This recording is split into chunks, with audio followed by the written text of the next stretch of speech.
Semua sudah kan ya? Sudah tahu ya? Nah, itu. Pokoknya tolong manfaatkan kesempatan ini untuk nanti menyampaikan gagasan dan sebagainya. Sehingga kita harapannya ujungnya Anda ini sebagai pemilih, kita semua sebagai pemilih menjadi pemilih yang cerdas dan berkarakter. Nah, itu dari saya perkenalan. Mangga, selanjutnya Pak Iqbal. Perkenalan dulu. Bismillahirrahmanirrahim. Assalamualaikum warahmatullahi wabarakatuh.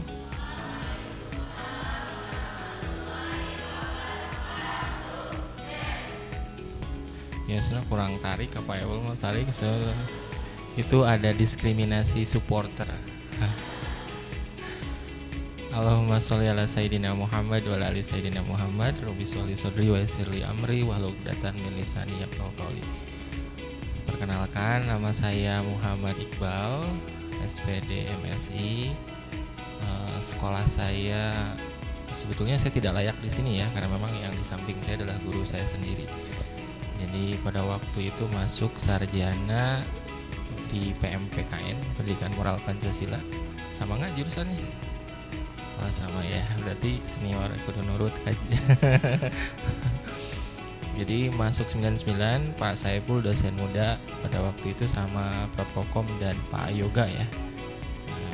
Tinggal kita doakan Pak Saiful segera mendapatkan pangkat akademik profesor, amin ya robbal alamin. Setelah itu saya amin. S2 di Unpad ilmu politik. Mungkin karena hal itu, karena alasan itu, karena sekolah saya ilmu politik kemudian ada di forum ini. Kemudian saya melanjutkan kursus bahasa di UGM, dapat beasiswa dari kementerian, melanjutkan studi short course di Belanda 2017. Sekarang kemudian studi S3 juga ilmu politik di Unpad tentang societal security, dan mengajar juga ada mahasiswa saya ini tiga orang ya, 30. Beliau mahasiswa IPS tapi belajar juga tentang sistem politik Indonesia, jadi sangat relevan dengan kesempatan hari ini. Terima kasih. Assalamualaikum warahmatullahi wabarakatuh.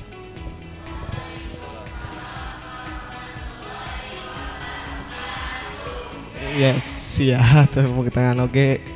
Dan juga Pak, kenapa saya ingin memperkenalkan juga Bapak di sini, karena kita juga live streaming Pak di YouTube KPU Jawa Barat dan juga Instagram KPU Jawa Barat.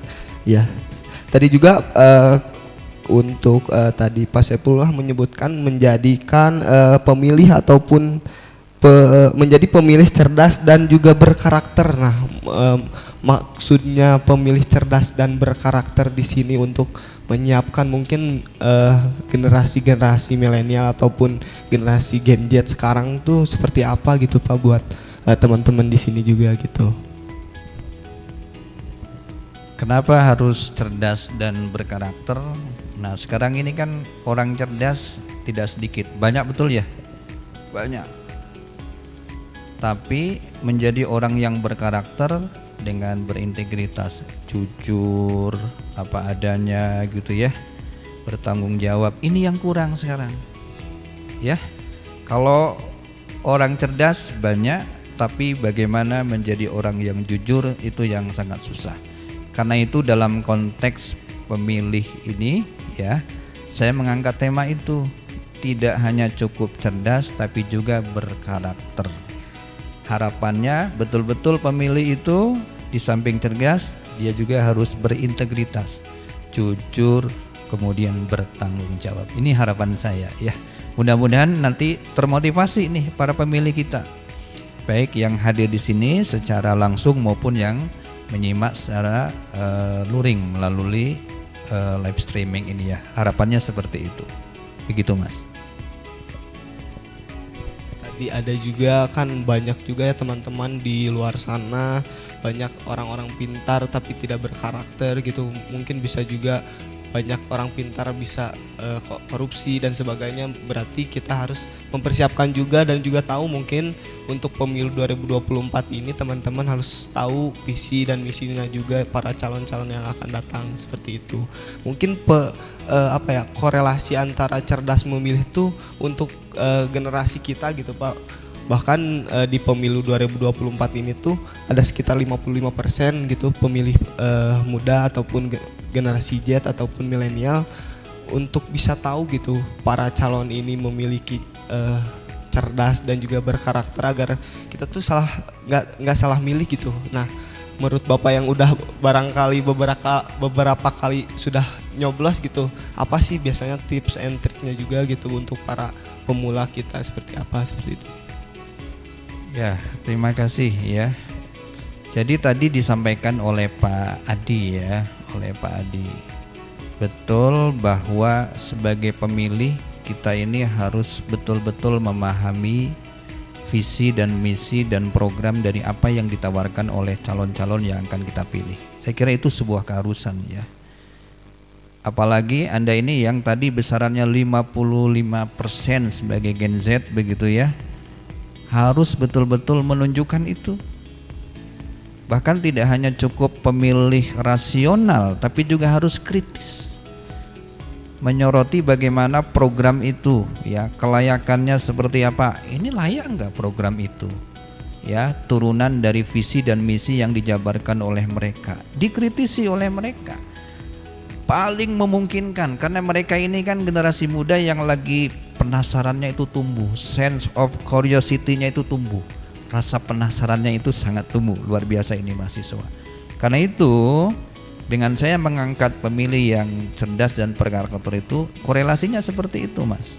Tidak hanya cukup mengetahui oh ini visi misinya, tapi juga dikritisi begitu ya, visi misi itu benar enggak nih? Seperti apa peluangnya gitu ya.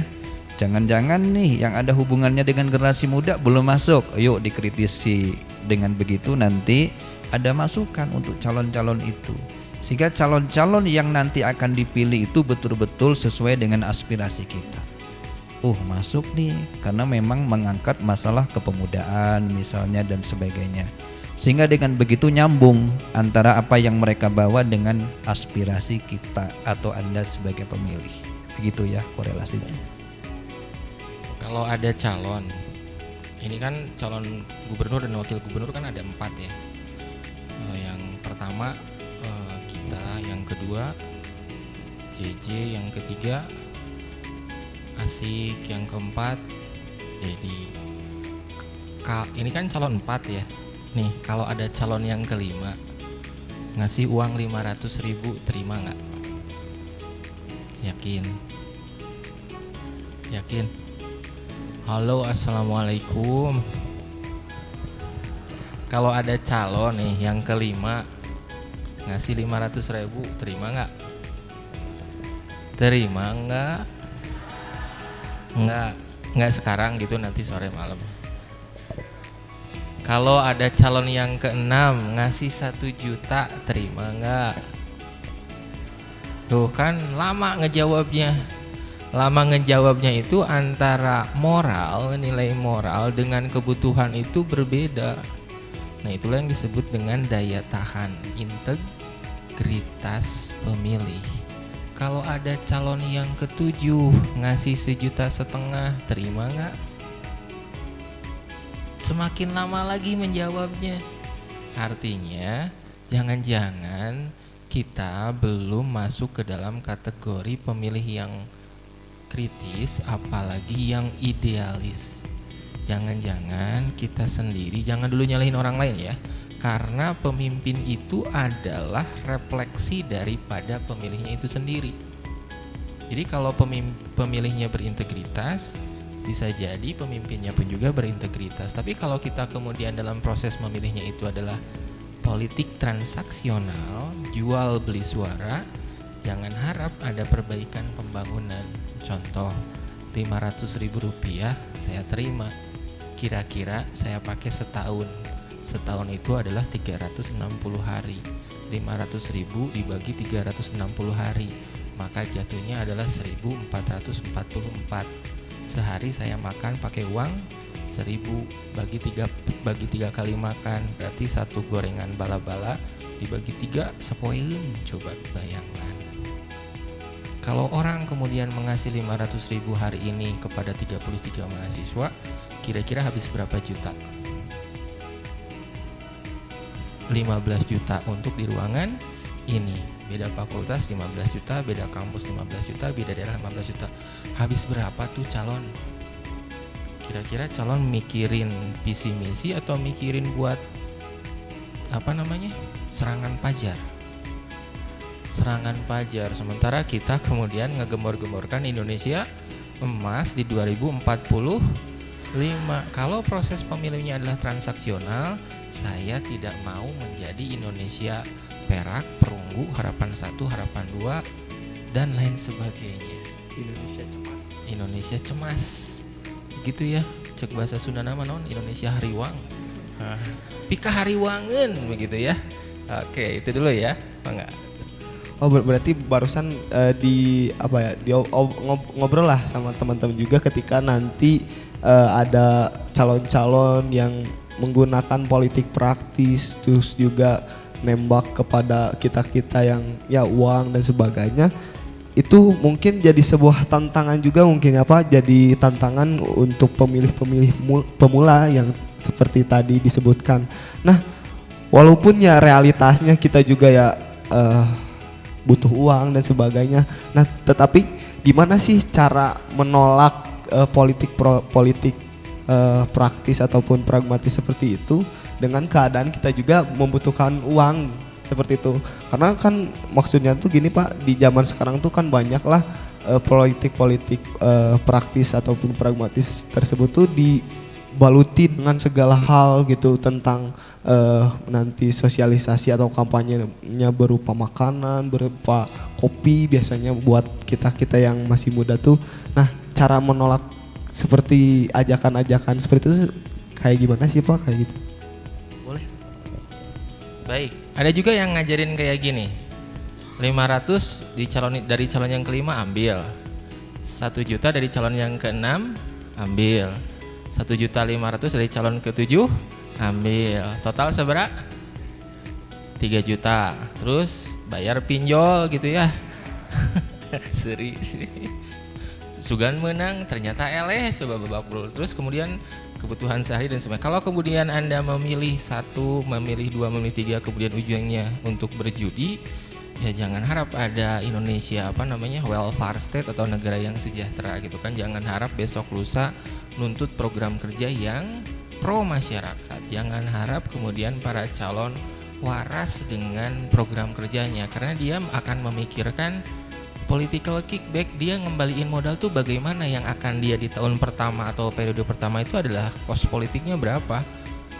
Yang barusan kita ngomongin adalah money politik ya, karena jual beli suara. Belum cost politik itu mau nggak mau itu harus dikeluarkan. Kayak misalkan pulsa, koordinasi, rapat, konsumsi, infokus, listrik dan lain sebagainya, itu adalah cost politik, biaya-biaya yang harus dikeluarkan. Sementara pemilihnya adalah transaksional. Ya kasihan gitu kan. Yang menang alhamdulillah ada kickback dari program dan sebagainya. Walaupun bukan alhamdulillah ya, bencana. Yang calon yang lain coba stres gila gitu kan. Terkadang rasa empati kita kan bagaimana kalau orang menghabiskan uang banyak untuk sebuah konstelasi politik, bahkan dia pinjam dari sana sini, ternyata dia nggak menang, kalah karena memang konstituennya meminta uang untuk jual beli suara, no penting ke hati. Yang terjadi adalah ada yang menang dengan uang yang habis-habisan, no penting ke sohor, ada juga yang kalah dan kemudian stres, gantung diri dan lain sebagainya. Apakah kemudian dunia general election di Indonesia itu akan diwarnai seperti itu atau bagaimana? Bagaimana caranya? Ya satu kata, tolak, selesai. Tolak money politik. Kalau cost politik memang harus dikeluarkan oleh masing-masing kandidat. Tidak cukup hanya pintar tapi butuh juga biaya. Mungkin dari Pak Apple akan menambahkan. Ya, intinya sepakat, tolak ya. Alasannya saya kira jelas sekali. Tadi juga sudah disampaikan oleh Pak Adi itu. Pemilik kedaulatan itu siapa? Kita kan, rakyat. Jadi suara rakyat itu bahkan dikatakan Vox Populi, Vox Dei. Suara rakyat itu suara Tuhan. Artinya betapa menentukannya suara kita sebagai rakyat itu. Kok mau-maunya dibeli dengan uang?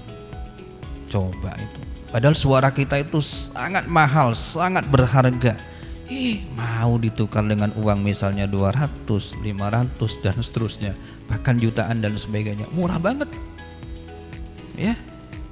Coba, oleh karena itu bagaimana kita menghadapi tantangan? Kalau ada seperti itu, kita harus kritis, tunjukkan di situ daya kritis kita ini. Hanya dengan uang segitu, suatu saat kita nanti bisa kok. Bukan tergantung ke uang itu, begitu ya. Jadi tolak tegas politik uang itu ya, sebab itu akan merugikan. Ingat ya, suara Anda itu menentukan untuk 5 tahun yang akan datang kan. Bagaimana kualitas pemimpin yang akan dihasilkan dari pemilu ini, kualitasnya seperti apa, tergambar dari bagaimana kita sebagai pemilih. Kalau kita betul-betul sebagai pemilih sudah menunjukkan pemilih yang cerdas dan berkarakter itu, maka insya Allah berbanding lurus dengan kualitas hasil pemimpinnya nanti.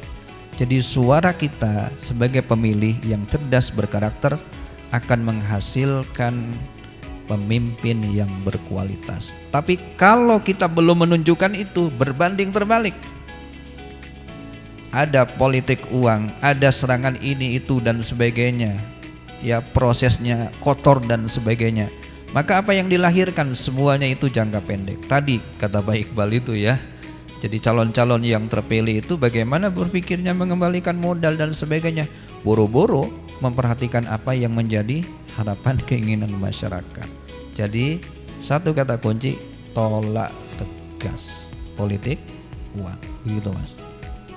Ya betul kawan-kawan ya, sudah ditegaskan bahwa dalam pemilu 2024 ataupun nanti pemilu-pemilu selanjutnya kita harus menolak money politik tadi seperti itu. Dan juga di money politik tersebut ketika kita berlandaskan ataupun idealis kita kuat sebagai mahasiswa terutama dan juga sebagai anak muda pun juga mungkin secara keindonesiaan kita punya ideologi Pancasila itu menjadi dasar gitu. Tapi kita tuh masih bingung menjadikan ideologis Pancasila kita dalam pemilu kali ini tuh seperti apa gitu Pak? Boleh Oke, ini sekarang masuk ke dalam instrumental ya. Bisa dibantu Kang yang slide PowerPoint atau langsung aja? Boleh, para mahasiswa membuat kolom ke kanan ada 4 baris, ada 4 kolom, tulis nomor 1, 2, 3, 4 sesuai dengan kandidat calon gubernur kita ya. Di kertas lembar dibikin kotak-kotak, ada 5 kotak ke bawah. Kotak nomor 1 nomor, kotak yang kedua itu adalah 1, kandidat nomor 1. Kotak yang kedua itu adalah untuk kandidat gubernur nomor 2. Kotak yang ketiga itu tulis angka 3 untuk kandidat nomor 3. Kotak yang keempat itu adalah untuk kandidat yang keempat. Nah, di bawahnya, di bawah nomor itu sila pertama, sila kolom berikutnya ke bawah, sila kedua, sila ketiga, sila keempat, sila kelima, dan yang keenam untuk Bhinneka Tunggal Ika ya. Oke. Paham? Oke, sekarang untuk kandidat nomor 1, apakah pengetahuan, pemahaman, dan tindakannya kasih skor 0 sampai 10, dikasih skor berapa? Udah. Kandidat nomor 1 teh siapa? Gita ya. Gita. Itu dia dikasih skor berapa? Untuk sila keduanya, pemahaman tentang kemanusiaan, pengetahuan, pemahaman, dan tindakan tentang sila kemanusiaan itu dikasih skor berapa untuk masing-masing kandidat. Nah, setelah kemudian Anda sekarang random aja, Anda kasih skor semuanya, semua kandidat, baru dijumlahkan. Skor manakah yang paling tinggi dari keempat kandidat itu yang mampu mengetahui, memahami, dan melaksanakan nilai-nilai Pancasila dan Bhinneka Tunggal Ika. Skor yang tertinggi menurut persepsi Anda masing-masing, itulah pilihan politik Anda.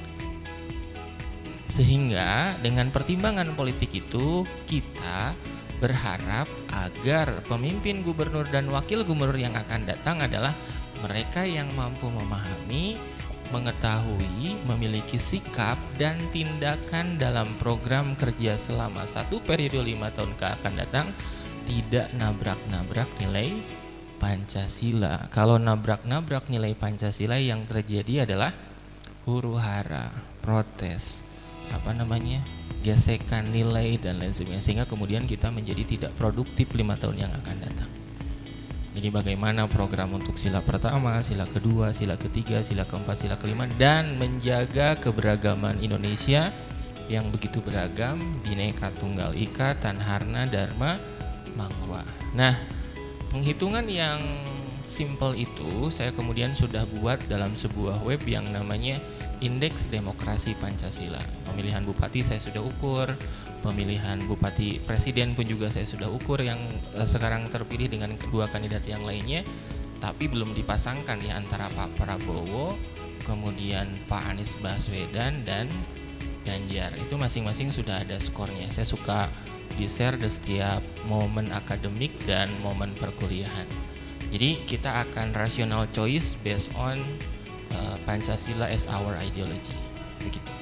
Agar dapat menggunakan hak pilih dengan bijak dan benar ya pada hari Rabu tanggal 27 November tahun 2024. Gunakan dengan baik, maka insya Allah suara itu akan bermanfaat untuk menuju pemilihan pilkada yang Tolak, kemudian serangan pajar, kemudian pilih yang bertanggung jawab, gunakan hati nurani sehingga ada kepuasan, akal sehat, dan hati nurani menghasilkan pemimpin yang baik.